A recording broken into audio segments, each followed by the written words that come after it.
गीत गोविंद की अष्टपदी कविता का अर्थ क्या है? गीत गोविंद की अष्टपदी जयदेव द्वारा रचित सांस्कृतिक काव्य गीत गोविंद का एक भाग है। इसमें 8 छंदों का एक समूह होता है जो भगवान कृष्ण और राधा के प्रेम, विरह और मिलन के विभिन्न पहलुओं को दर्शाता है। अष्टपदी को अक्सर दिव्य प्रेम और आध्यात्मिक ज्ञान की उत्कृष्ट कृति माना जाता है। गीत गोविंद में 24 प्रबंध यानी भाग हैं, जिन्हें 12 सर्गों यानी अध्याय में विभाजित किया गया है। प्रत्येक प्रबंध में 8 पद होते हैं, जिन्हें अष्टपदी कहा जाता है। यह अष्टपदी कृष्ण, राधा या राधा की सखी द्वारा गाए जाते हैं।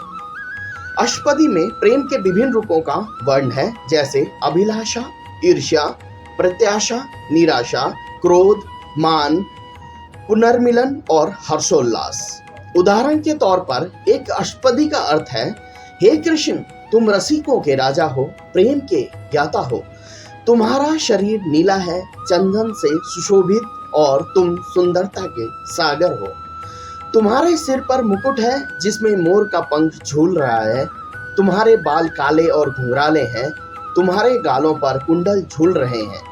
तुम्हारी भौहें धनुष के समान टेढ़ी हैं और तुम्हारी आंखें अमृत, विष और मदिरा से भरी है। तुम्हारी मुस्कान मन को मोह लेती है। तुम्हारे गाल गोल हैं और तुम्हारी नाक में बेसर और मोती सुशोभित है।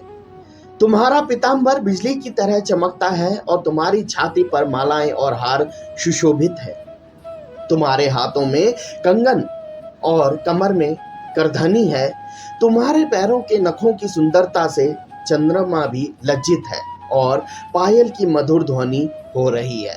गीत गोविंद की एक और प्रसिद्ध अष्टपदी है, धीरा समीरे यमुना तीरे, जिसमें कृष्ण राधा से मिलने के लिए यमुना नदी के तट पर इंतजार कर रहे हैं, जो विरह की पीड़ा को दर्शाती है।